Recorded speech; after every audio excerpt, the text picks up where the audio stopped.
Good evening, everybody, and welcome to this evening's edition of Dallas Social Distancing Toastmasters for May 14th, 2020, the year of the plague.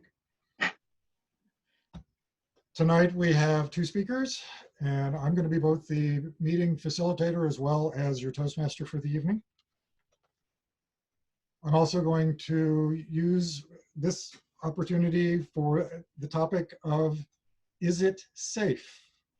And I will go through some of that, but before I do that, let's go ahead and look at the agenda real quick. I'll show you how to get to that. I'll do a full screen share. And what you will find is, in particular, you would go to our website, go to the members section over here on the right-hand side. From there, you would scroll down to Club Flyers and Announcements. And from there, click on lowercase agenda 2020-0514 PDF, and that will bring up tonight's copy of the agenda should you need to reference it. I'm going to close that, and I will keep a copy up for me so that I can see that as well. Let's talk a little bit. What I want to talk about just a little bit is I want to talk about the concept of, is it safe? Now, some of you may recognize that line. It is actually a line from a Dustin Hoffman movie entitled Marathon Man. It's entitled Marathon Man because he is a runner and he's actually trying to outrun someone who, after capturing him, is torturing him with the question, is it safe? And he has absolutely no idea what it is because it's a case of mistaken identity. But in this particular case, is it safe? You might think it's going to refer to COVID-19 or the current pandemic, but that's not really what I want to talk about. I want to talk just a little bit about safety on the internet. And I want to do some of that just because at this point, a lot of us were at home and we're having to do stuff on the internet that we otherwise wouldn't have to do. A great example of this, by the way, we made some changes with new passwords and a password on our meetings to prevent Zoom bombing. If you're not aware of it, DISD had an incident of Zoom bombing, I believe last week. Somebody Zoom bombed one of the DISD, which included, I believe, parents and high schoolers, and put up child pornography. So it is something that is, you got to be careful of out there and try to do things safely. I want to just go through a few things that you may or may not know about how to be safe on the web. So I'm going to start with, for instance, this is a browser. Hopefully everybody can see that. And I brought up the Wells Fargo page, just for grins. So a question would be, how do you know that this page is relatively safe? The best way to know that this page is relatively safe is up here in the title bar. You'll see a couple of things. First of all, you'll see the little lock, which is actually locked. And if you were to click on the title bar, you will see that it has HTTPS in it. It's the HTTPS portion that tells you that this is secured. Now, it is secured via what's called SSL, which is a secure socket layer. The actual terminology doesn't matter, but it means that the traffic between you, your PC, or your tablet, or your phone, and that site are secured with encryption both directions. Not only is it secured both directions, but it also guarantees the correctness of the server on the other end. It tells you in particular that there's nobody in between who could be listening on the conversation. Or at least, let me rephrase that. Nobody in between that can see the conversation unencrypted. There are people who can see the conversation. Basically, I'm on cable, so probably everybody on my cable network can see the conversation if they were looking. But it's all encrypted, so they can't see it. You can also click, if you happen to have an interest, you can click on the icon here, the little lock, and it will bring up things like that it has a certificate, tells you that the certificate is valid, tells you who the certificate was issued to, and if you happen to click on that, it will even tell you when the certificate was valid from. So this certificate has got basically roughly a 2-year valid period between now and 2021. Why does all of this matter? Because occasionally you will end up on a site that is either spoofing, not the correct site, or it could just be that the certificate has gone invalid. My sister has ended up on banking sites where, for whatever reason, they have forgotten to update their certificates, and suddenly the certificate is no longer valid. And I'll show you what you get if you do that in just a moment. But before I do that, one of the other things that you will notice, of course, this is wellsfargo.com. So I want you to watch way down here in the lower left-hand corner of the screen. I want you to watch what happens when I mouse over a few things. I go over personal, you see that it's got HTTPS, again, with wellsfargo.com/#. If I go to small business, it does the same thing, /biz, commercial, /com. So each of these is giving me an idea of where it's going to go when I click on it before I click on it. Particularly in emails and things like that, you have to be very, very careful if you click on a link, because even if it says it's going to wellsfargo.com, but you put the cursor over it and it's going to someplace.ru in Romania, take a guess where it's going to go. Romania. They're using the same trick that would be used if you were to say, in order to register, click here. And the here happens to be a link. You can put any text there you want with any link that you want. So you have to look at where it's really going, not what the characters say. Now, of course, there are also some interesting ones on here. Notice what happens when I put my cursor over sign on. Yeah, there's nothing in that lower left-hand column. It doesn't tell me anything. And this page is even more bizarre, because if I come down here under the checking simplified, I have something in the lower left telling me where. Make saving automatic, same thing. Buying a house, same thing. Find a routing number. Whoa, it's missing from that one. I mean, this is the same menu. It's just one more over. And check today's rates, also missing. I don't know why they wrote their page this way, but for whatever reason, those two are done in a different fashion, and they're not displaying the page and the link that it would be going to in the same manner. And at this point, if I click on it, the only way that I know that it's going to someplace right is that I at least know I'm on a legitimate Wells Fargo page.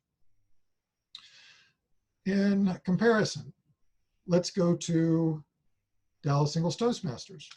So you'll notice that Dallas Social Toastmasters page, you'll notice it also has the same sort of lock on it. And if I click on this, you'll notice it's also HTTPS. And if I click on here, it even says certificate is valid, and it was issued to, interestingly enough, singlestoastmasters.com. So it's still a legitimate, and that's partially because that's the way our domain is registered on our hosting site. It's an odd, strange thing, but that's the case. But this is Dallas Social Toastmasters, so is this one. I click on this one. This one is not secure. Notice that the lock is missing on this one, and it's not secure. If I click over here, it's the very same page. This one doesn't have the HTTPS on it. This is HTTP. HTTP is not secure. It is not encrypted. If you end up on a page that doesn't have HTTPS, or if it has nothing or just HTTP, it is not secure. And anything that you send toward the server or that comes back really can't be trusted. It is, in fact, even possible that we have this little graphic up here. It is possible, and there have been cases where somebody has had maybe a 2x3 ad on their page, and somebody has maliciously on the fly replaced the ad with a malicious ad. They read the page, they saw an ad there, they had a page that was exactly the right size, and they replaced it with their own malicious ad. And guess what? Somebody clicked on it and became infected. So those are some of the obvious things to look for. And I did say that I would show you what happens if you click on something that is old or where somebody is spoofing you. Have to go to one of this site, which has got some good examples. Most people don't deliberately make their sites bad. But if you happen to go to something with like a self-signed certificate or a certificate that has expired, its date is no longer valid, what you will get is something like this. It says your connection is not private. Now, how serious is this?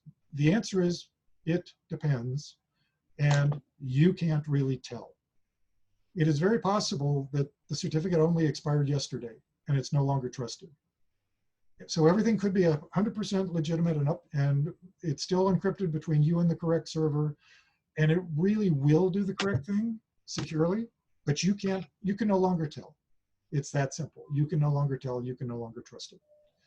Because this is exactly what you get if somebody is right in the middle, decrypting your traffic, reading it all, and encrypting the traffic on the other side. So if you happen to see something like this, you want to do back to safety in general, unless you're absolutely sure you know what you're doing. If you do know what you're doing, you can click advanced. This will vary by browser exactly what you have to click, but it will let you proceed if you really are sure of what you're doing. But most of the time, it's not going to be safe. And it's certainly not going to be safe if that happens to be one of your banking sites or something like that. Anything that wants user IDs, passwords, or anything financial. So that's going to get us started. At this point, let's go ahead and do some of our duty holder descriptions. Our first duty holder for this evening is going to be, and I'll go ahead and stop the share. Our first duty holder for this evening is going to be our timer duty. Timer is going to be performed by Rob Giles. Rob, if you would please tell us what your duty is going to be. Thank you very much, Mr. Toastmaster. As your timer, I'm here to help to facilitate you staying on goal, staying focused on your time allotted. Because in life, that's important. Despite what might happen to me here on Toastmasters, that definitely is important here as well as in life to make sure that you stay within your time frames. Now, as your timer, I'm going to be timing 3 different things throughout the meeting. First is going to be prepared speeches, in which case I'm going to ask for a volunteer to time me. So if somebody would want to think about that, I'm going to say anybody except for Dagan. He's my evaluator. I'll time you, Rob. Thank you very much, John. Appreciate that. So for mine, my time will be 7 to 9 minutes. So when that happens, John will show the green card at 7 minutes.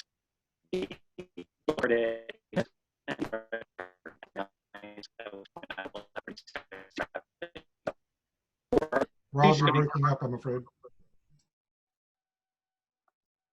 Am I okay now? Okay. I don't know. I couldn't hear you. No. No, you're breaking up again. Breaking up again. I don't know how to prevent that. It's really strange.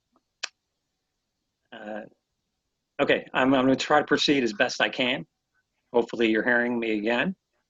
So for the other prepared speech, it's going to be 5 to 7 minutes. I will show the green card at 5 minutes. I will show the yellow card at 6 minutes. And when we're at 7 minutes, I will show the red card. At which point, our prepared speaker will have 30 seconds left to finish things up in order to qualify. The other thing I will be timing will be table topics, which is going to be 1 minute. At 1 minute, you will see the green card.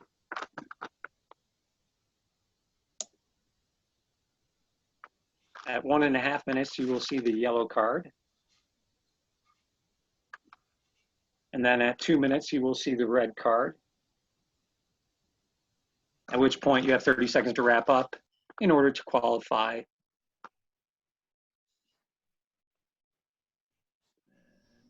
I don't know, have you been able to hear me so far? For the most part, yes. Okay. I'm going to see if I can close some things down, but I'll do it after I do this. So the last thing I'm timing is the evaluations, which are 2 to 3 minutes. At 2 minutes, I will show the green card. 2.5 minutes, the yellow card.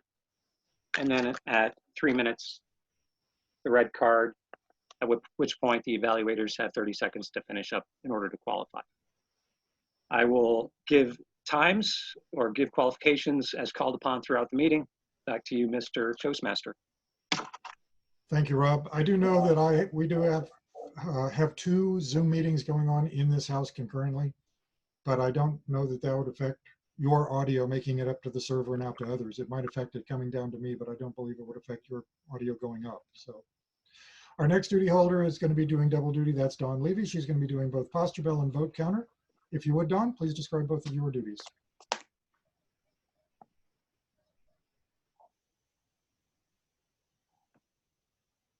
Okay, thank you, Mr. Toastmaster. But now my script went away.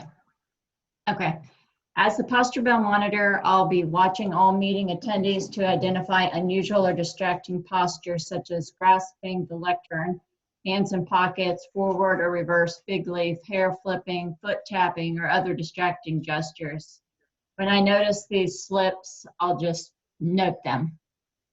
I won't say anything during a speech, of course, but I will keep track of the posture in writing. And I will note an audience member's posture if it indicates that he or she is not paying attention to the speaker.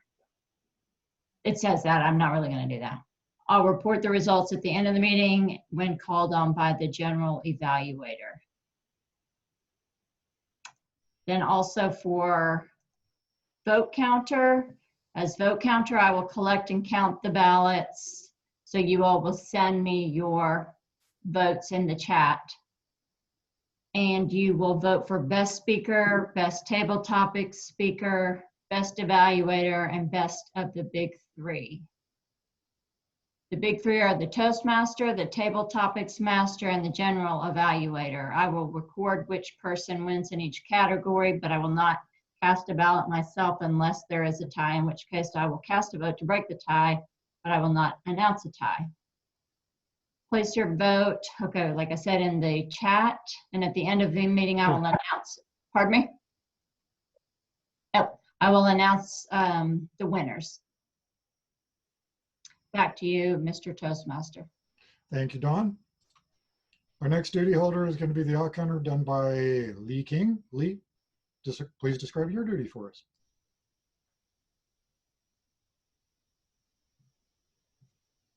You're on mute. My duty for this evening will be to observe for the use of crutch words such as so, you know, or any other distracting filler words throughout the speech, the prepared speakers' speeches, as well as table topics, evaluation, and make a report at the end of the meeting.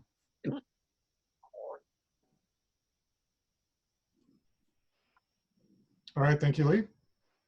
Our final duty holder of this round is going to be our grammarian, and that is Jolene Monaco. Jolene, please tell us what your duty is.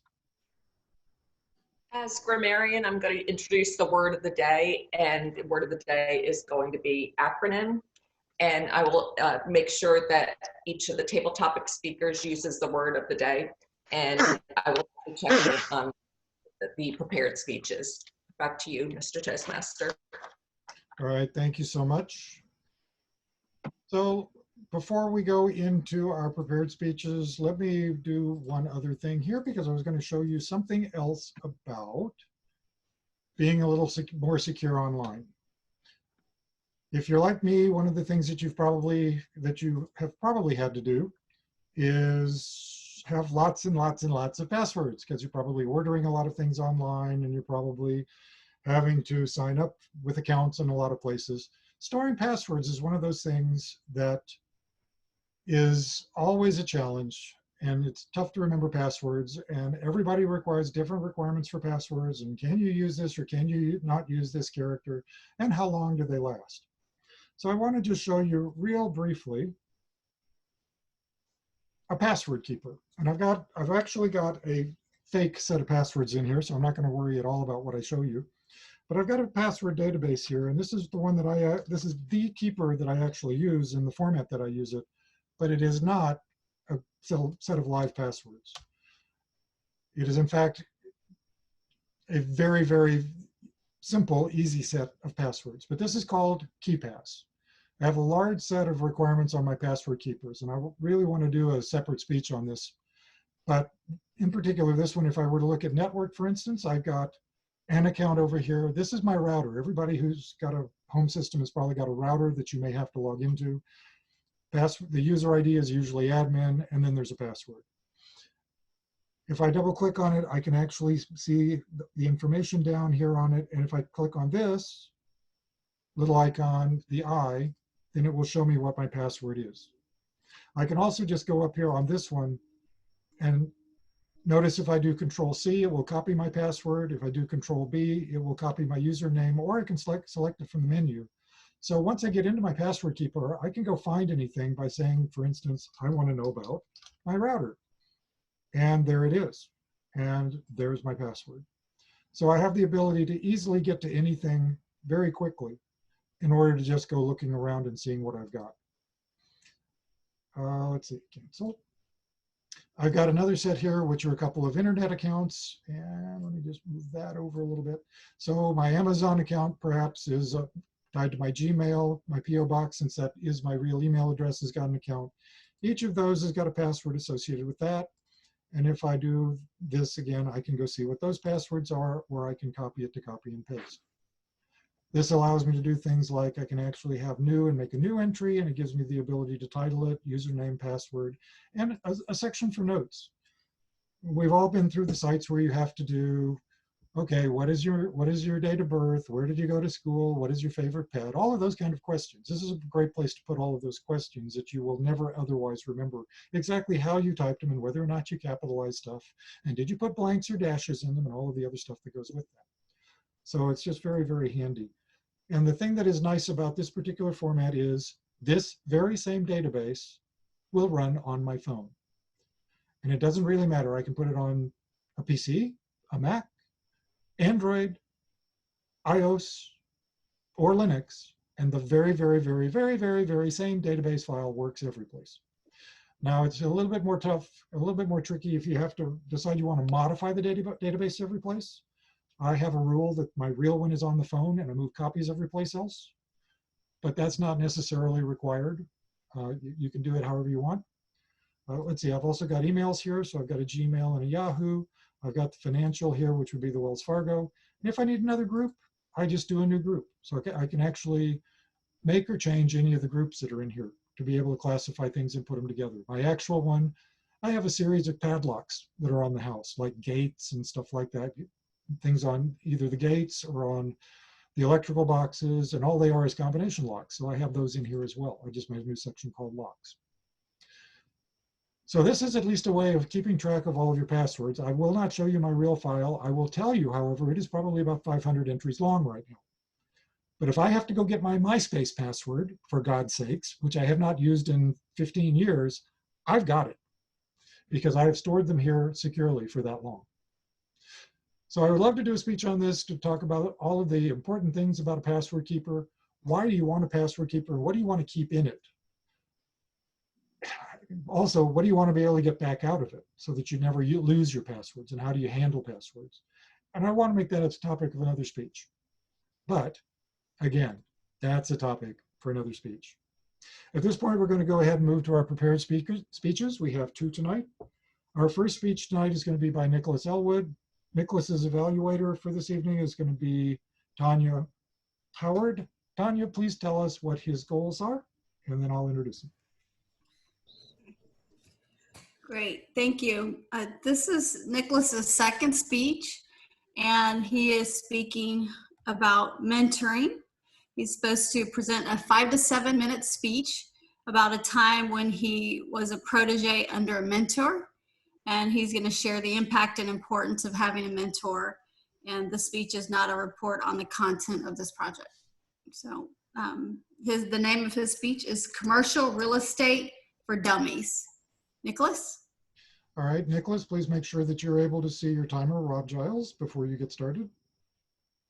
Perfect. And anyone else, please be sure to pin Nicholas if you want to make sure that he stays on your screen. With that, please welcome Nicholas Elwood, Commercial Real Estate for Dummies. Take notes. Commercial Real Estate for Dummies. Take notes. Nicholas Elwood. All right. Let's see if I try to move this a little bit. Well, anyways, thank you, Mr. Toastmaster, and everyone in the chat. Ever since starting out my illustrious professional work career, I've always been preached to that having a mentor is the most important instrument of success in the career that you choose. It may sound cliche and akin to a broken record, but man, does that ring true. I was blessed to have had a strong mentor in my early stages of business.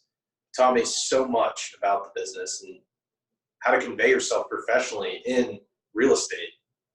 There may have been times where I'd get really, really frustrated with the process or lose some faith, mainly because I wasn't getting paid a salary. I didn't make money for an entire year. But I would always come back to my mentor, how he was fearless in meetings, how much persistence he showed in all things, and how invested he was in my success. At that point, I could give a damn about the money that was going to come. It was all about the process. My mentor, Jeff, was always pushing me very hard. He would always be working early around 6 a.m. He would be working sometimes until midnight. On top of that, he was always accessible over the phone if I had any questions. Because of this, I would put Jeff in the tranche of committed and dependable, one of the 4 main traits of a mentor. I remember a time when I was in the office around 6 a.m. and I had a couple of tweaks that I had to sort for a presentation that day. I called him up, expecting to leave a voicemail, but he answered with a ton of energy. We talked about the structure of the presentation and made the little tweaks and edits here and there. Later that day, we both presented to a client and eventually won business from them. Looking back on that exact moment made me realize that not only was he being committed and dependable, but I started to find that same energy and drive in my day-to-day. Although Jeff was committed and dependable, he also showed he was very experienced and knowledgeable, another main trait of a mentor. I know, this sounds very cliche and outdated like my last speech, but trust me, this guy was the real deal. Not only did he own and develop millions of dollars of real estate, but he really knew all there was to know about the business. I remember during our daily trainings in the morning, he would show us different strategies on how to talk to investors to really show them how to make that money. I remember him discussing one time how to model out and read equity waterfall models. For you finance guys, it's basically an acronym for something I had absolutely no clue about. It's like he knew and taught stuff that was not really directly tied to real estate. He would teach and implement important financial information and give us examples. It was basically like taking a really complex accounting or finance course again. What I'm trying to say is that he was certainly an outside the box thinker. Again, looking back on this, there are a lot of similar traits currently, like the way I work day to day and how I interact with others. Lastly, what Jeff was, he was respectful and caring. The other tranche in good traits of a mentor. With his team and with clients that we spoke to, this again may seem terribly cliche, but it's the truth. You know how you get a really annoying call from some random person asking if you want to buy something or donate money to something you have no clue about? Well, with us, it was different. When we were on the phone or meeting with someone, it would never be about a sale or a transaction. I mean, that would eventually come later in the process, but there was always a notion that we would be in this for a really long time, and we were there to forge a strong relationship with these clients. This always stuck with me these past couple of years. These people don't want another lousy salesman, snake oil, selling them something. They really want an expert who's also respectful and really caring of their time.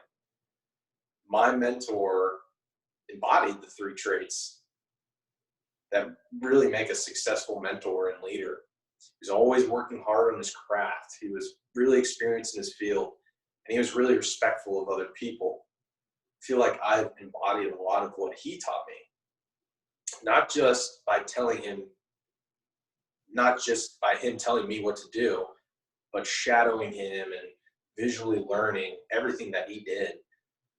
Although I'm no longer his protege, I gained a tremendous amount of knowledge and critical skills from my time with him.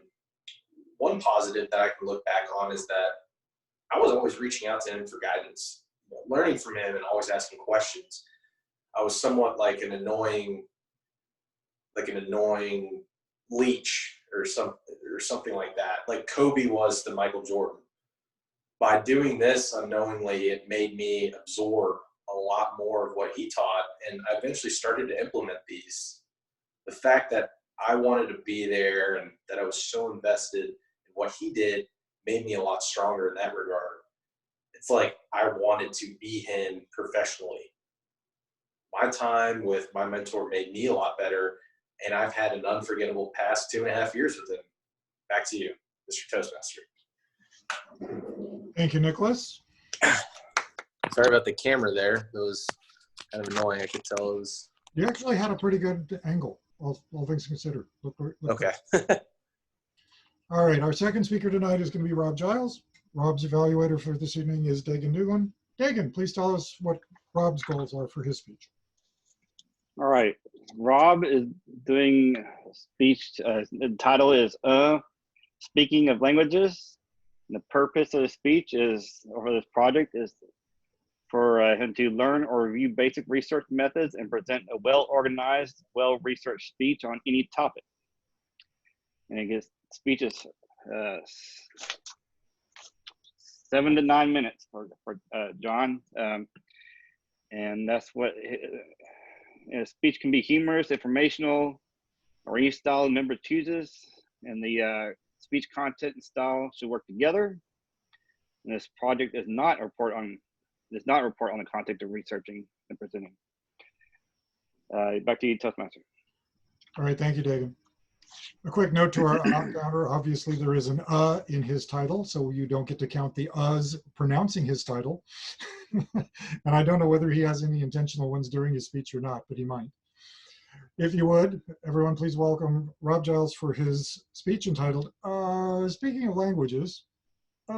Speaking of Languages, Rob Giles.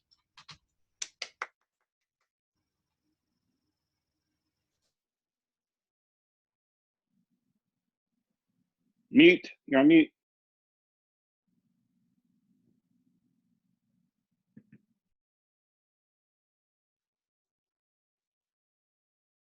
Thank you very much, Mr. Toastmaster. I'm going to share this presentation with you. If you have me off your screen, make sure you go to speaker view. And then what you can do is you can slide over the divider between the pages in order to get to what I'm going to be presenting here tonight. And as Mark mentioned, this is regarding languages. Communication. Very important. It's important in life. It is what brought us here to Toastmasters ourselves. And language is a vital part of communication. New languages and second languages are what I'm going to be talking about and what the kind of focus is tonight on what I'm going to be presenting. Not dog language, not cat language, and not even Catanese, not love language, the language of love, but many, many languages could be, I guess, investigated in this regard. The LSA, Linguistic Society of America, LSA, that's one of the acronyms that you're going to hear throughout this speech. Now, they talk about languages ranging anywhere from 1,000 in the world to around 7,000. Like I said, that's many, many languages for us to choose from if we're going to learn. The Summer Institute of Linguistics, or another acronym, SIL, they say that for the Christian Bible, it was translated in full or partly into over 2,500 languages. 2,500 languages for this particular book. Now on linguisticsociety.org, LSA, through Ethnologue, which by the way is powered by SIL, they talk about in 2009 that they had about 6,900 languages on record, but they're now saying that there's over 7,000 languages in the world. So what does that mean for us? Well, there's a lot of languages in there. If you go to worldatlas.com, a gentleman by the name of Benjamin Elisha Saw, he talks about the top 25, and the top 2, you may not be too surprised, are English and Mandarin Chinese. And this is by way of how many people in the world speak these languages. So those are the top 2 of the 25 that he lists. Does this have something to do with population? Probably. If you think about how many people live in China and how much the English language has spread across the world over time. So those are a couple of languages that Benjamin talks about in his list of the top 25 most spoken languages. So before I get to this, rhinapp.com, I should say, I think it's actually ripeapp.com. There's a typo there. But before I get to that, we have many languages that we can choose from if we want to learn them. And there are different reasons why we might do it and what might motivate us to do it. There's different reasons. For myself, I think just getting our brain working a little bit, especially during this time, is very, very important. And I think just in general, trying to use your mind and learning a new language is a challenging opportunity for all of us. But rhinapp.com, they actually did an article with 17 tips from 17 language experts. And one of the experts on there, his name is Brian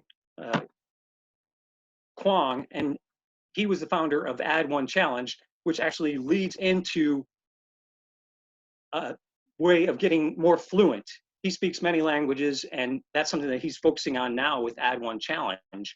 But one of the things that he said in this article, where it had 17 tips from 17 language experts, was the more vivid the image, the better you will learn.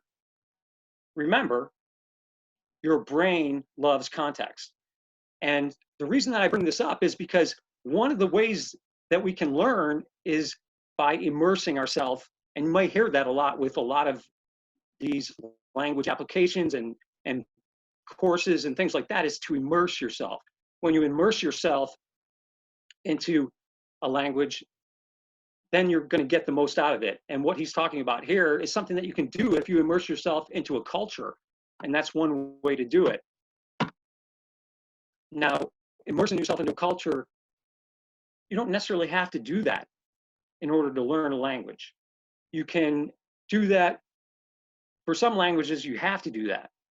Not all languages you can learn online or through an application. You actually have to go to a country and learn the language there. Invest yourself, immerse yourself into the culture. But the problem is this right here. We don't all have the time and the money in order to do that. So what's some other things that we can do in order to learn a language? Well, we can learn it right here in our own home, right? But it depends on the choice of the language that you do. You can learn it at home, like I said, through various apps or through people that you live with, possibly. You can do it through classes at school, classes online. You could also do it, like I said, through applications or programs. And that's probably these days, probably the most common, I would say, for people to do it. But there's other ways as well that you can do it. But what I'm trying to say is there's a lot of different opportunities, a lot of different choices that you can choose. And the language that you opt for is going to probably dictate some of these things that you can do, because you cannot learn every language through all of these things. And like I said, there are some where you cannot even use any of these, where you can only learn a language by going to a particular country and immersing yourself that way. So when I talk about home, in general, if you're living with somebody else who might speak a different language, for a lot of people, you have homes, you have people who move from other countries to America, and perhaps the parents don't speak English, or they speak very little. The children grow up actually with their primary language as English, but they have to communicate with their parents, so they learn that language. That might not necessarily apply to any of us, at least not at the moment, as far as learning. Perhaps that applied to us as we were growing up, though. And I would assume that that's free, depending on what you consider to be free or what you have to pay. Perhaps learning that in your home is not necessarily free in all contexts of that word. But how else? So classes, as I mentioned. So school classes, this is a way for you to challenge yourself a little bit more because you can be called out to your other classmates and that puts you on the spot, similar to the way that we are here for table topics. For table topics, we are called on the spot. We have to speak about a particular topic at any time. And in these classes, you're in a real classroom. So this is what's happening. You're being called by the teacher in order to do that. Applications. There's more and more of these out there. They come out, I think probably every year there's another one coming out. But they give us opportunities. There's a lot of them out there. And what they can do is they can actually allow us to learn, whether it's here or whether it's somewhere else, whether we're out taking a walk, whether we're in our car. It gives us opportunities. So that's the greatness about the applications. Some of these applications you've heard of: Rosetta Stone, Babbel, Duolingo, and Pimsleur, maybe you've heard of even. So these are some of many of the languages, and they all claim to have immersion. And I think that their qualifications and restrictions on that particular term are similar to the qualifications and restrictions that we have now for our quarantine and shelter in place. It varies, right? Depending on where you're located. But Rosetta Stone is beneficial, I think, because it's more interactive. It allows you to interact with the program itself in a verbal and in a written manner. So that's one of the benefits of Rosetta Stone, and it's been around for a while. Duolingo is another one that is interactive, both verbally and in a written way as well. It's a little more upgraded. It has actually a little bit of a game style to it. And then there's Pimsleur too, and Pimsleur is actually less of an app, although it does have an app. The app helps you to move from session to session, but the actual app itself is, or the actual course itself is just audio. You listen and then you repeat what you hear. And it's a repetitive nature thing. But the great thing about it is that it's only 30 minutes per session. So it's a very small time constraint that you have to commit to each time for each session. Now, what apps are right for you? Well, there's different places that you can actually see those, and those lists can be found on cnet.com. I recommend this one highly because on here, they list applications for learning a language that actually aren't like best to worst, but actually what you need, what's best for you.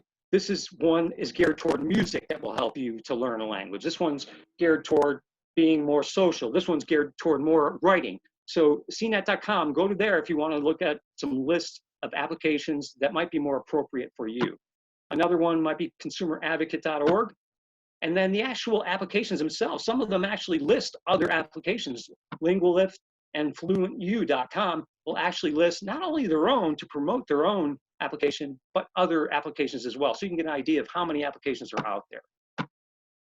In my experience for learning a language, I did that in high school and in college in class. So I had many times where I had to stand there in front of everybody embarrassed from my wrong answer, my wrong pronunciation.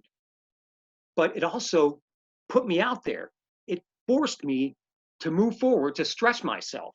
So those were some of the great things about being in those classes, actual real setting. Rosetta Stone was something that I picked up about 10, 15 years ago, which actually was an amazing program for my computer that there weren't many of these around. And Rosetta Stone at that point was probably the most popular and the most well-known. It allowed, like I said before, interaction. It allowed you to do it at your own pace. It allowed you to do all these different things. Now, the only thing that I personally felt with this one was that I was unsure in the end whether it understood what I was saying and whether that was correct, or whether it misunderstood what I was saying and I was actually correct. So I had some questions about that. A few years ago, I started up with Pimsleur, which was audio, and I thought that was great because I started using that in my car driving to work. It was just a matter of listening and repeating. I might have even been that one person out on the road that you hear talking to themselves as they walk, that crazy person, right? Nowadays, it's not as crazy, but a few years ago, it was a little bit less crazy.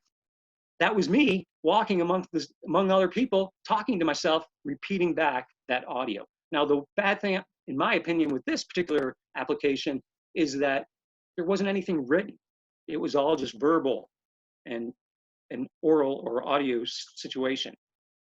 Duolingo was the one that I most recently have tapped into.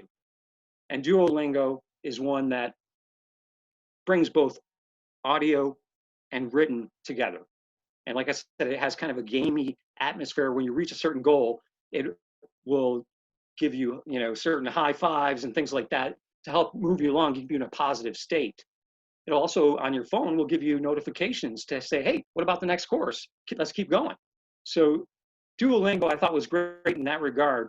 Now, one of the things that Duolingo, the downside for me, and this you can pay for and eliminate, was the advertisements.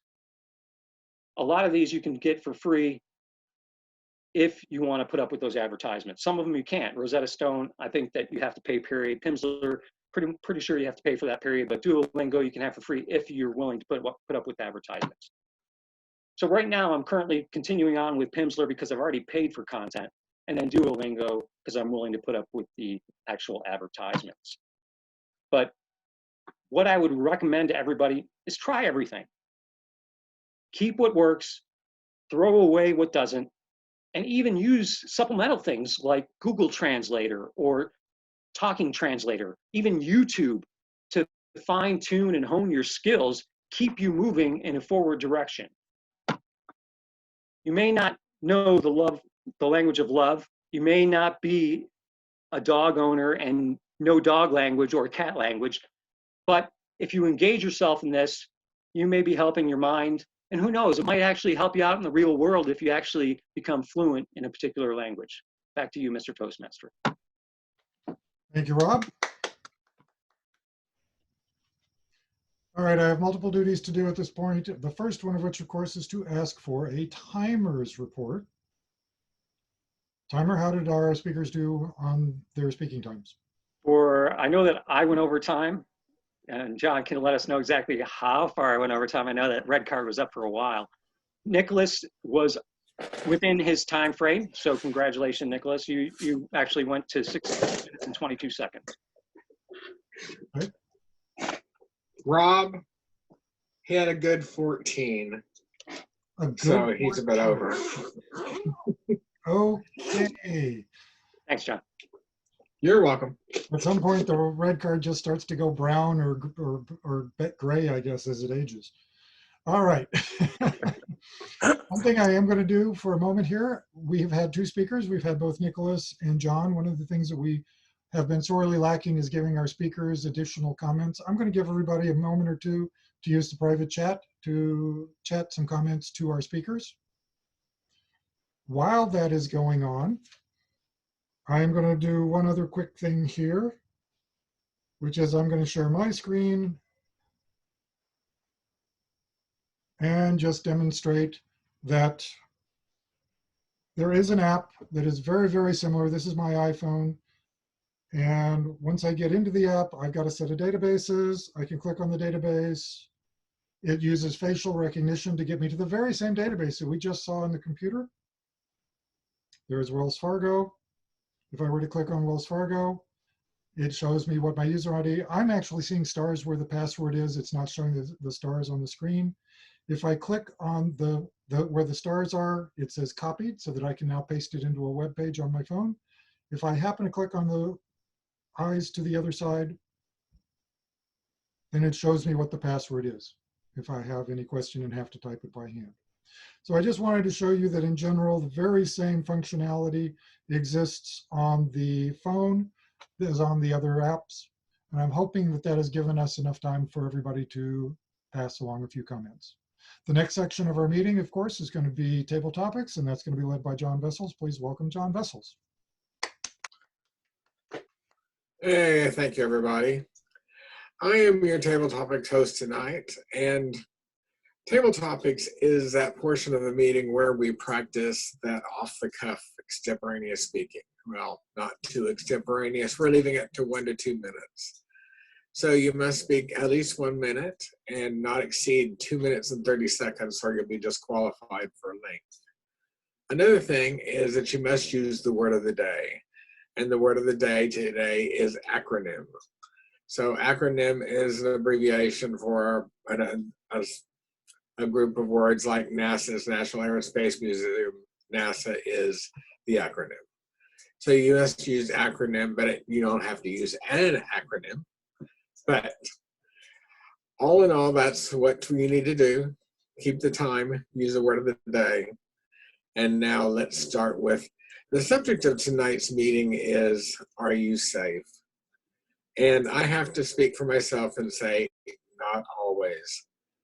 And I'm going to start with Tanya. Tanya, have you ever had your credit card cloned? And what had happened and what'd you do? Thank you, Table Topics Master. I do not even know what having my credit card clone means, so I'm going to say no. I believe I must be fortunate then if that is a common concern, but no, I haven't. This is not an acronym, but I have had a roommate to take something from me, and those checks that the credit card company sends you where you can write a check to pay off another credit card. And my roommate that I was sharing an apartment with, I put it in the trash, but I didn't shred it. I was not being secure. Mark Schroeder, cover your ears, because this is not a good habit to have. I was young, naive, and didn't realize people went in the trash to get things out, and they wrote a $500 check on my Discover card account. But fortunately, Discover realized that it wasn't me, and they saved me from my naivete. Thank you, Mr. Table Topics Master. Well, thank you, Tanya. Well, in case somebody doesn't know, cloning your card is where somebody hijacks your credit card number and starts using it in their name. I've had this occur to me twice in my life. It's been several years ago. But I went to the post office and bought some stamps. I went and bought something at a racetrack, maybe gas or something, and then I went and got my hair cut, and then the haircut wouldn't take my credit card. Somebody else had it in Vegas and spent $700 and then tried to spend another $1,000. They like TVs. Evidently, that's what they were shopping for. And it happened to me again recently. So anyway, it's tough. Always keep some cash on hand. Now let's go to Dawn. Dawn, do you always use, I don't know if you work online or order things online, everybody seems to do it now. Do you only stick to like trusted sites to order things, or do you find something every once in a while you just have to have? All right, thank you, Mr. Table Topics Master. Do I stick to secure sites? From now on, I will be checking to make sure I do with this HTTPS. I'm probably not as cautious as I should be, and I did get a random, I think, hopefully spam email this morning that if I didn't send somebody a lot of money, he was gonna, or she was gonna come after me and all this stuff, but I chose to ignore it. But I did go through and change all my passwords on all my financial websites. I do pretty well stick to Amazon, Etsy, and maybe one other site. Maybe it has an acronym, I can't remember. But for the most part, I don't really buy a ton online to be honest. So I don't really get carried away with trying to find new ways to spend my money. So I don't like venture around to new sites to put in my credit card that could potentially get scammed. Back to you, Mr. Table Topics Master. Thank you, Dawn. Good practice. Stick to what you know. I told you I got hyped and cloned again somehow, and I actually have an app on my phone for transferring money to somebody, which I've never used. It got installed on there because I thought I needed it one day, never used it. But somehow somebody got $250 out of my account through that app. So I don't know how it was. It didn't have any setup or any connection, so I was surprised. Now, right now, we have COVID-19 going on, and a lot of people, it's kind of loosening up now. Some restaurants are opening for in-store service. But a lot of the times you're going to order food and go pick it up, and they want your credit card number now to prepay so they can just bring it out to your car and deliver it. Dagan, do you ever feel uncomfortable about that? Giving your phone number, your credit card number over the phone to a place that you called? No, not really, because I mean, I got those couple of those apps that you're talking about to pay people when you need to. I mean, I got actually I think about 3 different ones. But anyway, I've used them before, and I'm not really concerned about it because you know, credit cards. If you have a fraudulent charge on a credit card, you can always call your bank up and dispute that charge, and you know, generally they'll take care of it. You know, I had, you know, a while back, it's probably about almost 20 years ago, I had actually had my check stolen, and the information on my check was actually my parents' phone number, my parents' address. This is after I moved down to my parents' house, and somebody called the number of the check and asked my mom. I said, was this person allowed to write checks? And she said no. And sure enough, she got another call, and she said, and by this time I realized my checks were stolen, and I told my mom that they were stolen. And when the next person called, she said no, that those checks were stolen. And luckily, there happened to be a police officer that was in the building, and I guess supposedly they said, "Oh, there's a police officer. We're going to let him know." I'm not sure really what happened to that, but I started getting all these bounce checks, letters in the mail, and of course I had to go to the bank. It's a big hassle, but you know, they will take care of it. And speaking, let's go off the topic. My favorite acronym is KISS. Keep it simple, stupid. Back to you, table topic masters. Hope that wasn't pointed at me, but okay. Anyway, I do have to say that, yeah, the banks will take care of it if you're using like a debit card or Visa, you know, a Visa debit or whatever. They will protect it because you have fraud protection. You report it as fraud, and they'll investigate and return the money. Downside is that sometimes you have to wait for that new debit card, and when you can't go to the bank and get anything out of the ATM because your debit card is now froze. And with COVID-19, it wasn't really easy to go any place and cash a check. So needless to say, I'm lucky I had some money on me. Last me a few days till I got my new card. Lee, when you go, do you ever go online shopping? And if you do you always create a secure account and expect to get a receipt for what you purchased? Good evening, fellow Toastmasters. And I don't think we have any guests this evening. But when I do online shopping, I always shop through Amazon or a well-known reputable site. So I automatically get a receipt. I also make sure that the website is secure. So I hardly ever run into a situation where I'm blindsided and find out that I was charged for something that I wasn't supposed to be charged for, or that there's something that happened that I really forgot about.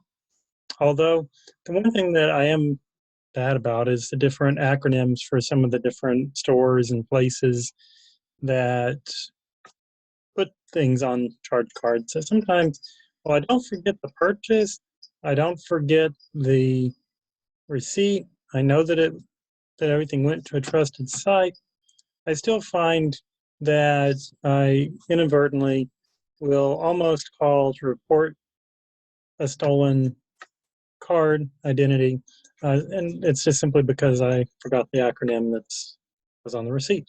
Back to you, Mr. Table Topics Master. All right, thank you, lady. One more thought before we do scoring here is since I've changed my debit card, you know, if I had things auto pay through my debit card, of course, now I'm getting all these emails saying, oh no, that this account is closed or blah, blah, blah, or something, whatever. Just a suggestion, when I get those emails, like say Amazon saying, okay, this is no longer valid, please set it up. I never follow the link from the email address or from the email. I always go directly to Amazon.com and I check it out myself. I never trust those because I have seen a couple of emails come through that try to get you to go someplace and they do take you to fraudulent locations. So if you get an email from one of your creditors or some, you know, business like Etsy or Amazon, don't trust it. Go to the Amazon site and go directly to them and don't go through their email because you sometimes get stuck on blind sites and they look just like the real sites. So be safe. Keep going out there, guys. Now, I'd like to call for a timers report. Rob, did everyone qualify on time? Mr. Topic Master, all contestants qualified on time. All right. And my grammarian, Jolene, did everybody use the word of the day? Yes, everybody did. Right. Thank you both. So now let's have a vote for who you thought did the best job of table topics tonight. And we go between Dagan, here we go, Tanya, Dawn, and Lee King. And if you would send that as a private chat to Dawn, she is the vote counter. And now Mark Schroeder, is there anything else you wanted to say or should I go to our GE? You should go ahead and go straight to our GE. Which is Mark Sims, right? Yes. All right. Thank you, Mark. Take it away. Thank you. As general evaluator tonight, I will introduce the speech evaluators. Then I will also call upon reports from the duty holders, and then I'll give some thoughts about the meeting of my own. First of all, we want to start with the speech evaluators. Our first speaker was Nicholas Elwood, and he was evaluated by Tanya Howard. So Tanya, please give your evaluation. Thank you, Mr. General Evaluator. First of all, Nicholas, I'm surprised but that this is just your second speech because I think you are really a confident speaker and you demonstrate a lot of good skills already in your speaking. So I'm pretty impressed that this is just your second speech.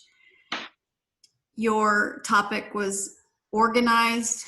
You spoke about your mentor, Jeff, and you did a great job of providing examples. You went and shared with us that there are 3 specific traits that a strong mentor has: committed, dependable, experienced and knowledgeable, and respectful or caring. And you were able to give specific examples of how Jeff demonstrated those characteristics or those traits as your mentor.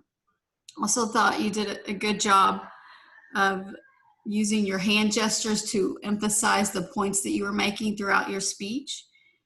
And I think that you did a good job of really demonstrating his ability to be a good mentor towards you and what he did to help support you as a protege of his.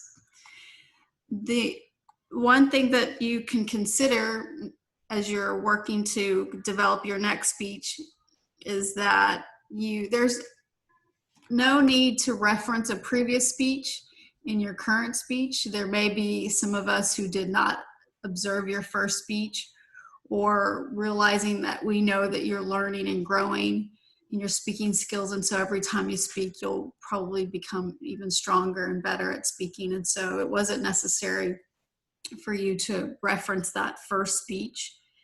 And then just being aware that I thought you had some good hand gestures, but as you went on in your speech, you scratched a little bit, and I noticed that you had started playing or touching your shirt.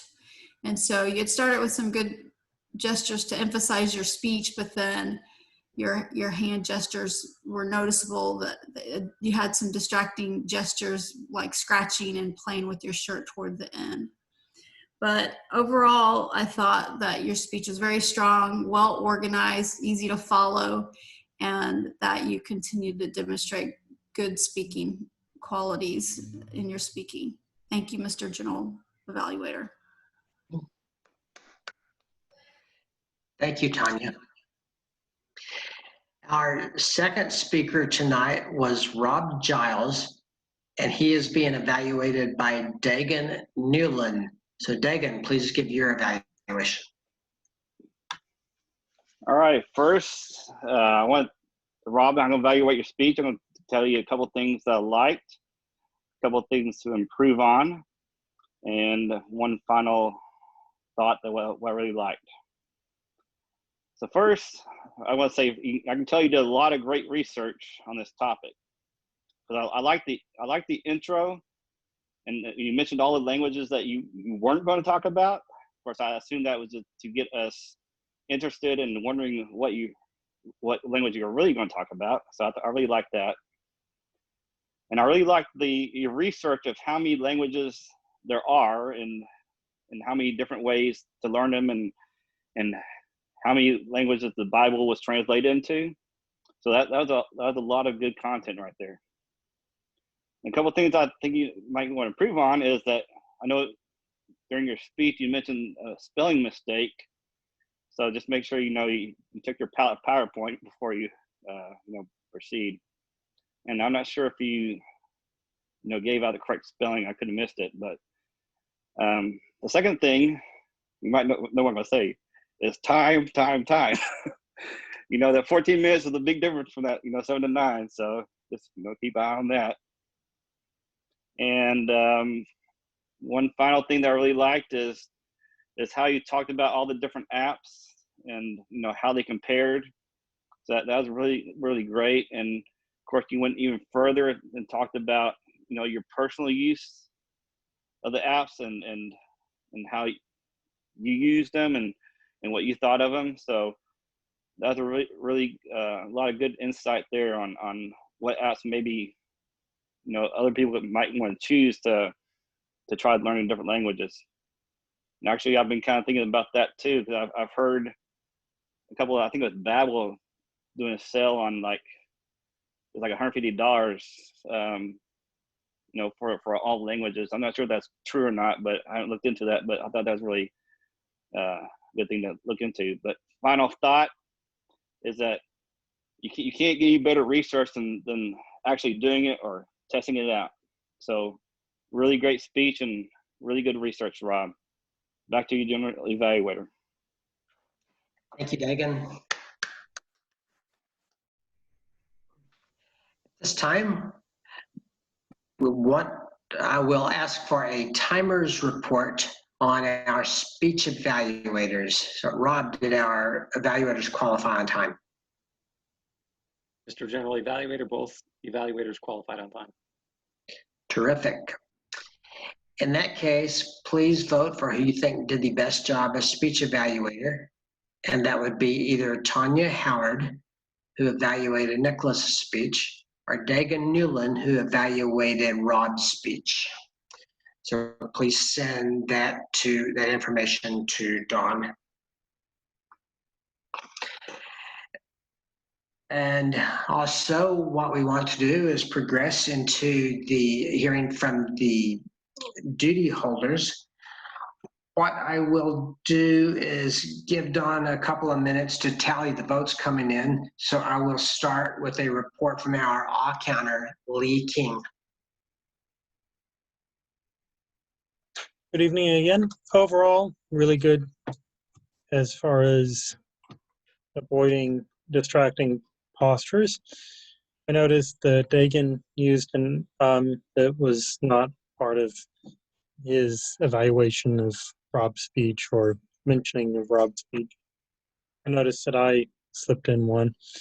The other thing that I think would pertain to a virtual meeting, as far as, while it wasn't necessarily posture as far as people speaking, but just being that this is a virtual meeting, I noticed that while Rob's speech was running a little longer than what some people may have expected, there was an awful lot of chatting back and forth. And I think that is distracting, and that's a little disrespectful to the speaker. So there is, there is no reason for there to be chatting going on during someone else's speech, unless, of course, maybe perhaps you're speaker number 2 and you had to get a note to your evaluator, but then that would be done privately. There certainly should not be any public chat going on during a prepared speech.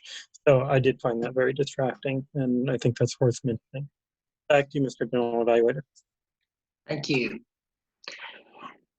Our next duty holder is our grammarian, Jolene Monaco. Jolene.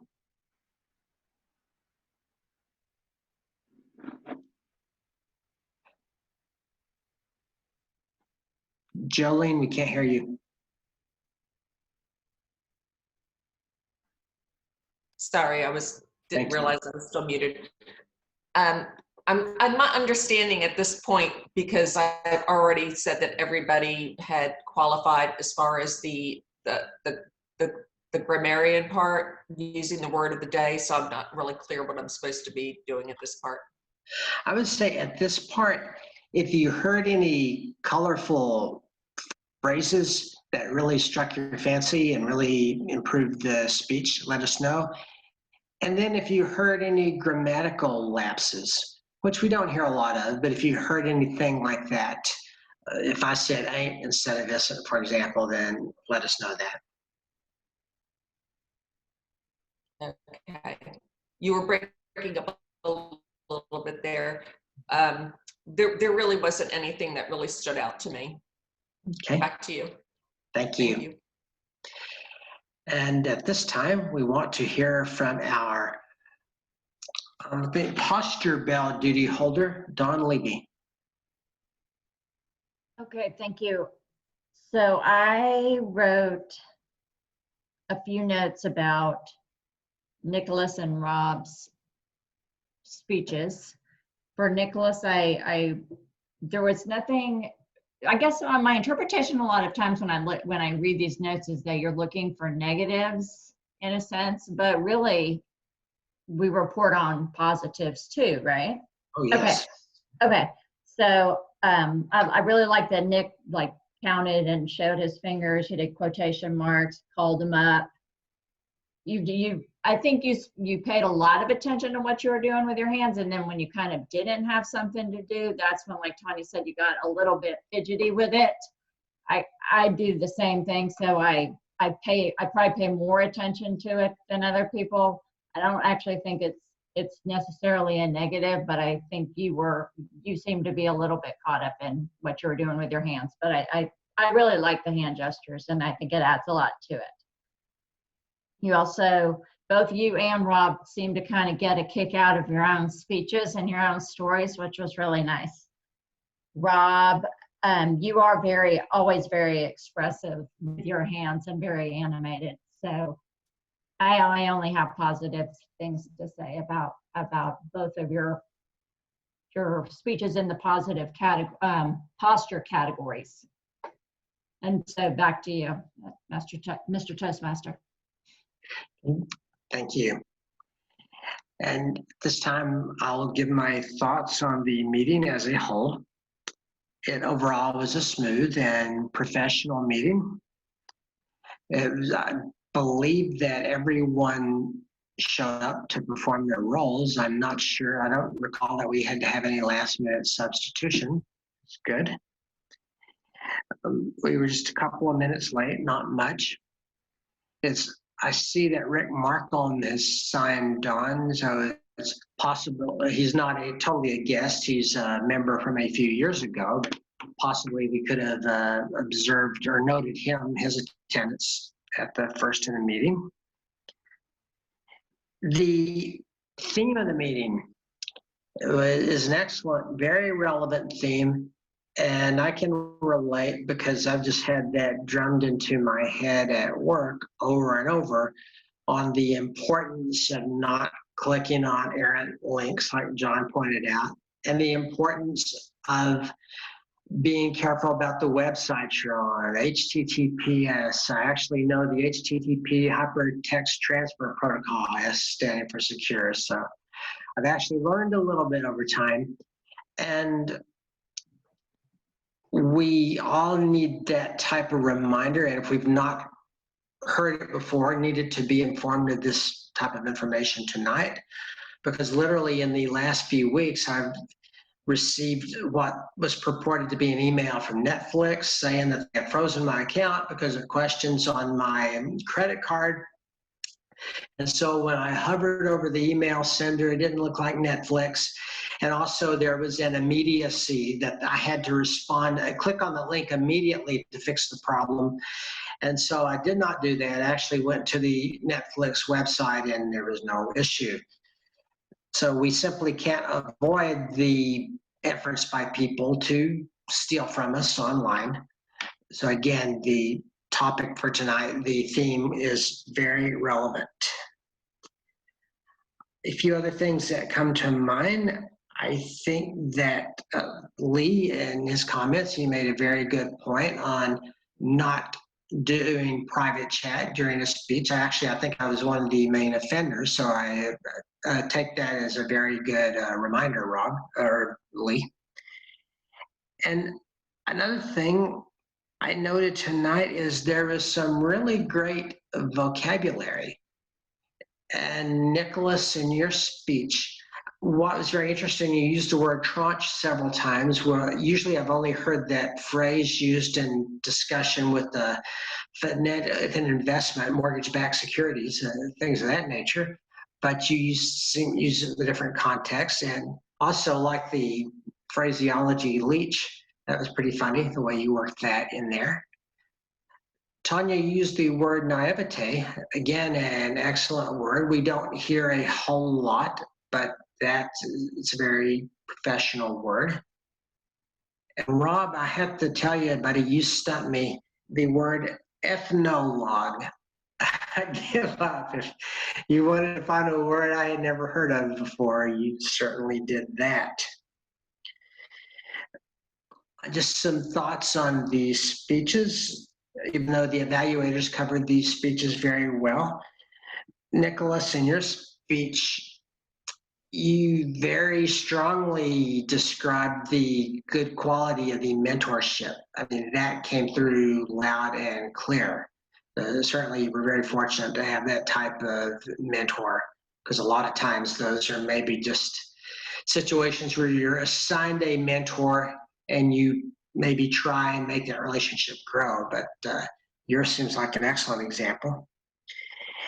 And Rob Giles, incredible amount of work on the PowerPoint. It was very dynamic, packed full of information, and as opposed to the static PowerPoint that I use that don't change. I mean, it's more interesting the way you did it with the words, the line items coming on and off the presentation.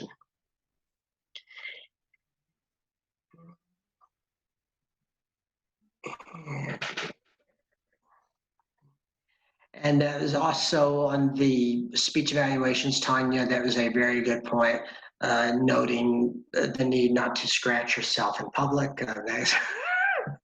The very practical observation. That's all the information, or all the feedback that I have on the meeting. Overall, a very good meeting. I'd like at this point for us to take the opportunity to vote for the best of the big three. So you would vote either between our Toastmaster, Mark Schroeder, our table topic master, John Vessels, or the general evaluator, Mark Sims. And if you vote for either the Toastmaster or the general evaluator, please distinguish on your vote and don't say Mark S. Just spell out the last name in order to get your vote tallied correctly. So please cast your vote. And at that point, I will turn it over to our club president, Lee King. Actually, let me have it for 1 minute, please. Yes, sir. Just a quick notice, I wanted to let everyone know that we have had a guest this evening, Richard Markham. Richard is a previous member of our club. He's obviously been back joining us tonight. I'll let our Toastmaster continue to recognize him formally. I just want to let you know that I did not, because I believe he came in shortly after we had started our meeting. And so if he was here at the beginning, he was on a secondary screen and I did not see him. But Richard, we're glad you're here tonight. And I'll let it go with that and let our Toastmaster acknowledge you. With regard to some of the noise this evening, in some cases, we had only one speaker with everybody else muted and we still had some noise. I suspect some of that may have been system noise and unavoidable. We apologize for that. Lee, take it over. All right. Not a whole lot to really report on. A couple of brief things. First is dues are due. So if you have not paid your dues, please do so. Also, the officer elections / further vote on how much longer to stay virtual will take place on the 28th. I sent out a note, an email to the officers, and we'll discuss it in a few minutes. So, as an officers meeting. So, when we're done with the general meeting, if we could just take just a couple of minutes. But I sent the letter from the Dallas County judge as far as recommendations and different levels of reopening and what's recommended at each of the different levels. And so I will send that out to everybody as far as kind of what our recommendations are, how to proceed as far as when do we want to consider going back to Ozona versus staying virtual. So just keep an eye out for that in your email. And I believe that's really it. Please email me if you're interested in an officer position. I haven't received any emails from anybody, so please email me and let me know. Even if you're a current officer and you want to keep your same position, please let us know, just so that way we can move forward and know what we need to fill. Richard, I do see that you're still here. Do you have any comments for us? Okay. There we go. Can you hear me? Yes. I just enjoyed it very much. You've done quite a bit with Zoom. Whoever put this together is to be congratulated. I mean, the continuity was amazing. It just flowed like a normal meeting. Enjoyed being a part of it. Well, please come back and join us again. Does anybody else have any other? I'm sorry? Will do. Okay. Anybody else have anything? Lee, I do. Okay. I had sent an email out yesterday. It was fairly late in the day. It was maybe, I guess if I remember right, probably 4:30, maybe 5. And it was in regard to the conference, the D50 conference. So last night we actually had on Zoom the humorous speech conference or contest for the district. There was actually another one tonight. I can't remember which one it was, but I believe it started at 7. So really for us with our meeting, not something we could do. Maybe some people can multitask that way, I don't know. But there's gonna be another speech contest tomorrow, which I think is, let's say it's table topics, might be evaluations, I can't remember, one of the two.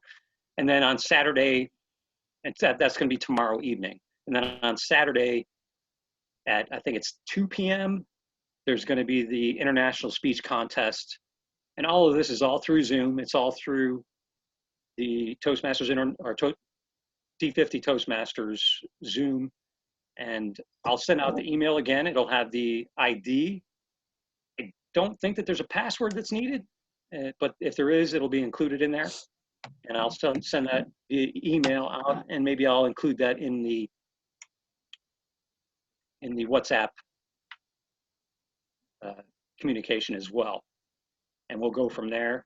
But I would recommend at least go and check it out. There were a couple of glitches yesterday that I noticed, and it's a little bit different than being in person for the contest. But I would recommend, if you can take an hour and a half out of your time, either tomorrow evening or on Saturday afternoon, go ahead and do it. Speeches are good, so check it out. That's all I have to say. I have a follow-up question on that. Yes. Do you happen to know what their attendance limit is, and did they happen to hit it? Okay, so I know that the attendance exceeded 150 yesterday. I don't know. I don't think it exceeded 160. I think it was somewhere in the 150s. I don't know what the limit is. I was expecting, and even in my email that I had sent out yesterday, I said, I don't know if if you can get in, can't get in. What they basically are having are digital or virtual sergeant at arms who try to facilitate people coming in and out. Now, I don't know what that really means as far as, the total limit that's there. I have no idea what Zoom's, total limit could be if you paid for everything. So I'm not sure exactly. I remember they were trying to negotiate a higher limit. 100 is the normal. So if they're over, and we hit 100 on one of the earlier conferences that they were trying to do. Right. So if they are at 150, I think the next limit is either 250 or even higher. So they must have either negotiated or paid for a higher level. Right. Yeah. That's a good point. So that basically, as things go on tomorrow and on Saturday especially, I imagine Saturday's attendance in the Zoom conference is going to probably be pretty high. That's generally where people are waiting to go and see these inspirational, motivational speeches. So if you're going to go, make sure that you get in there. I don't know how early they let you in. The briefing starts an hour earlier. So I'm going to guess that when I went in yesterday, it was at about, I think, 20 minutes to the start of the actual contest. So I would say at least try that, maybe a little bit earlier to get in there, to make sure that you're in there. All right, does anybody else have anything? For what Just me. Lastly, Lee, this is Nicholas. I need to be added to the WhatsApp. I haven't used the WhatsApp in a while, but I actually just opened it up, and I'll just need to be invited to the I can do that. Toastmasters meeting. Perfect. Yeah, that's me. Yeah, And I did just check the Zoom limits, by the way. The Zoom limit, the one above 100 is 300. So they've either paid for up to 300 or they negotiated a higher limit, which I do know they were trying to negotiate a higher limit during these times at a lower price, but we'll see.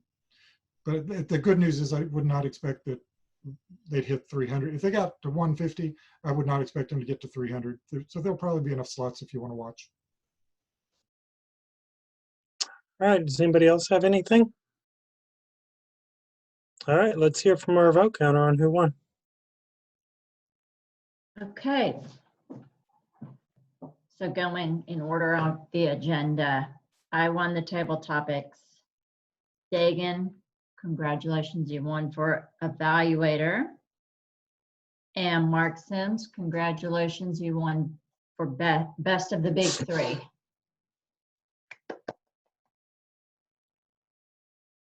All right, with that, the meeting is adjourned. And if you're an officer, please stay on. All right, everybody. Bye, everyone. Have a good week. I just simply want to stop the recording at this point. Bye.